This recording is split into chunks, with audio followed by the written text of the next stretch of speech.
재난을 대하는 태도라는 말씀으로 여러분들과 말씀을 나누고자 합니다. 이렇게 영상으로 만나뵙게 돼서 반가우면서도 또 가능한 한 빨리 정상적인 또 예배가 회복될 수 있기를 기도합니다. 코로나19 바이러스가 작년 12월 말에 중국 우한에서 시작되었습니다. 지금은 이제 만 2달이 되어가는 지금은 6개 대륙에 급속도로 퍼져 있는 상태입니다. 지난 2월 중순까지만 해도 우리나라는 한 20여 명의 환자들밖에 없는 잦아드는 것처럼 보였지만 우리 대구를 중심으로 해서 급속도로 확장이 되었습니다. 이것을 막기 위해서 불철주야 수고하시는 우리 질병본부 여러분과 또 여러 의료진들에게 감사와 격려의 말씀을 전합니다. 사실 코로나19와 같은 전염병은 갑작스럽게 일어나는 병입니다. 누구도 예상치 못했고 그러다 보니까 개발된 백신도 없어서 그게 문제입니다. 종종 그 영화 같은 데에서 이런 바이러스로 인해서 인류가 멸망한다는 이야기도 우리가 들어보고 보아서 알기 때문에 좀 더 걱정되고 좀 더 염려스럽고 사람들의 마음에 두려움과 불안함이 커지는 것 같습니다. 미국의 캘리포니아에 가면 이 테라비보스라는 지하 벙커가 있습니다. 그 지하 벙커는 전염병이나 혹은 핵전쟁 혹은 인류의 대재앙 같은 것으로부터 사람들을 도피시키는 도피처입니다. 일명 집인데요. 거기에는 135명의 사람이 최대 1년간 먹고 쓸 수 있는 생필품이 다 내재되어 있다고 합니다. 그러니까 얼마나 사람들이 그 두려움 가운데 살기를 원하는지를 잘 보여주는 겁니다. 그런데 우리는 사실 종말이 올 거라는 걸 알고 있는 사람들입니다. 종말은 이렇게 어떤 재해와 재난으로부터 올 수도 있지만 우리가 아는 것처럼 그리스도가 재림할 때에 인류의 문명의 종말은 올 거라는 것을 우리는 압니다. 그 과정 가운데 재해도 재난도 반복적으로 일어날 겁니다. 알고 있지만 그럼에도 불구하고 재해와 재난을 당하면 그 순간 우리는 당황하게 되죠. 태풍이 불고 홍수가 나고 토네이도가 일어나고 지진이 생기고 해일이나 쓰나미나 화산 폭발 같은 일이 일어나는 재난 있습니다. 뿐만 아니라 문명이 발달함으로 말미암아 생겨나는 재난도 있습니다. 화재, 폭발, 건물이 붕괴하는 것, 또 핵발전소가 사고로서 핵이 유출되는 것, 방사능 유출, 그리고 사람들 사이의 갈등으로 일어나는 어떤 폭동이라든지 혹은 정치적인 신념, 종교적인 신념의 다름으로 생겨나는 테러들, 이런 것들이 다 자연적인 재난 그리고 인재라고 하는 사회적인 재난이라고 말할 수 있습니다. 어떤 재난이든 그 재난 앞에서 우리는 당황하게 되고 그리고 그 재난이 일어나면 이게 누구의 책임인지를 사람들은 묻곤 합니다. 책임을 전가하려고 하는 거죠. 그렇다면 이 코로나19 바이러스 앞에 지금 서 있는 저와 우리 모든 성도님들, 우리는 어떠한 태도를 가져야만 할까요? 그리스도인의 태도는 어떠해야 될까요? 오늘 시편 80편을 통해 그 태도를 살펴보려고 합니다. 오늘 시인의 태도, 시인의 상황은 나라가 멸망하는 상황입니다. 아수르가 쳐들어와서 BC 722년에 나라가 멸망하게 됩니다. 얼마나 비참할까요? 전쟁에서 수많은 사람들이 죽고 그 사망한 군인들의 가족들, 자녀들, 또 부모들, 그리고 불타버린 집, 빼앗긴 땅, 포로 신세, 이런 일들이 그들에게 닥쳐온 겁니다. 성경은 이들의 심경을 5절에서 이렇게 묘사합니다. 눈물의 양식을 먹고 많은 눈물을 마셨다라고 이야기합니다. 그리고 그 뒤에 보면 포도나무가 상했고 불타버리고 배임을 당했다고 말해주기도 합니다. 즉 전쟁이라는 재난 앞에서 생명도 흐드러지고 재산도 사라지고 자유도 평화도 사라지는 시기.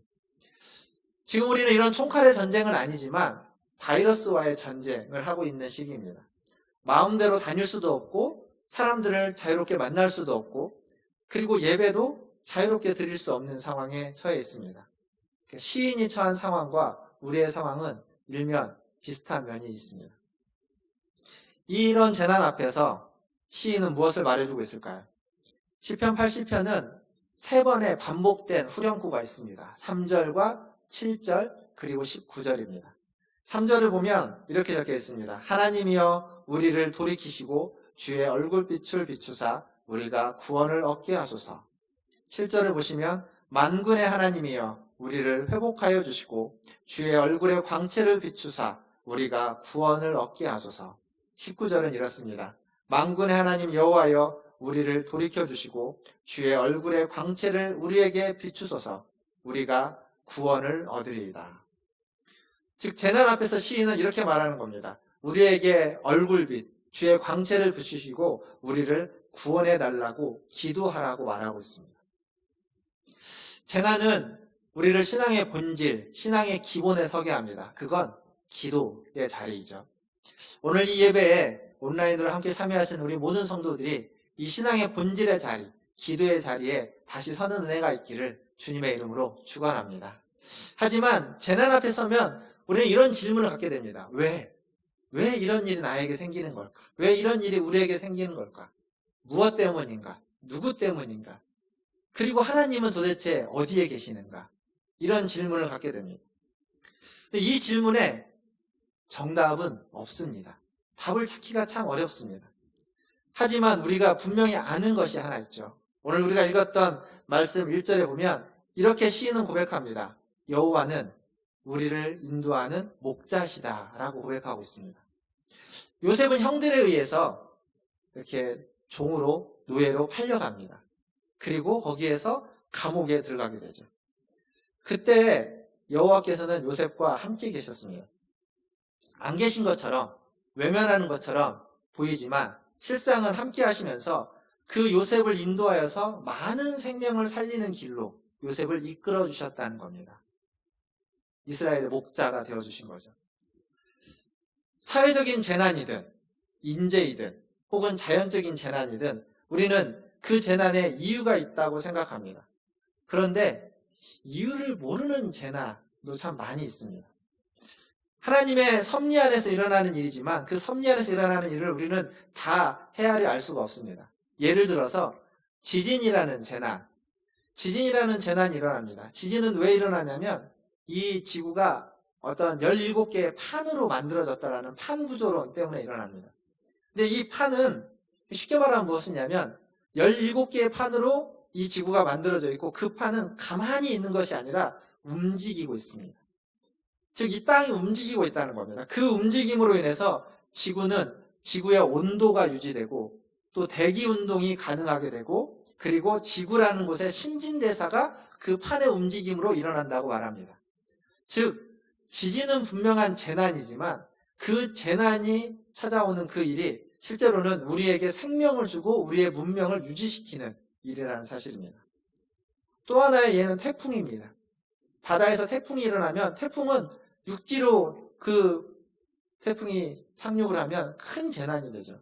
그러나 바다에서 태풍이 일어남으로써 그 바다에 바닷물에 산소가 공급되어서 바다가 썩지 않게 하는 역할을 태풍이 한다고도 합니다. 재난이지만 생명을 유지시키는데 귀한 역할을 하는 거죠. 성경에도 이런 재난이 있습니다. 욥의 재난이 있습니다. 욥의 재난은 죄가 있어서 욥이 당하는 재난이 아니라 우리가 다 이해할 수 없는 이유 때문에 그러한 재난이 당하고 찾아오는 겁니다. 그래서 우리는 이 재난 앞에서 겸손하게 되는 겁니다. 분명히 이 재난은 인간의 연약함과 한계를 분명하게 하고 우리를 교만하지 못하게 말합니다. 그리고 재난은 우리를 하나님 앞에 나와 겸손하게 기도하게 하는 거죠. 오늘 시인이 기도한 것처럼 주의 얼굴빛을 비추사 우리를 구원하소서, 우리가 구원을 얻게 하소서라고 기도하게 하는 겁니다. 코로나19 바이러스가 잠잠하다가 다시 확산되게 된 계기는 우리 모두가 잘 아는 것처럼 대구의 신천지 교회 때문이라고 말할 수 있습니다. 그들의 이야기를 들어보니까 그 우한에 3만 명의 감염자가 있었을 때, 확진자가 있었을 때 신천지 교인 중에 한 사람도 감염되지 않았다라는 얘기를 그들의 모임 가운데 했다고 말합니다. 그런데 지금 우리가 다 알죠. 그랬던 것 같지만 그들로 인해서 지금은 수천 명의 사람의 감염자가 퍼져가고 있습니다. 그러니까 신천지가 우리를 보호해 줄 거라는 그들의 믿음이라고 할 수 있는 것이 실제로 믿음이 아니라 그들의 교만이었다는 사실을 우리는 지금 다 알고 있습니다.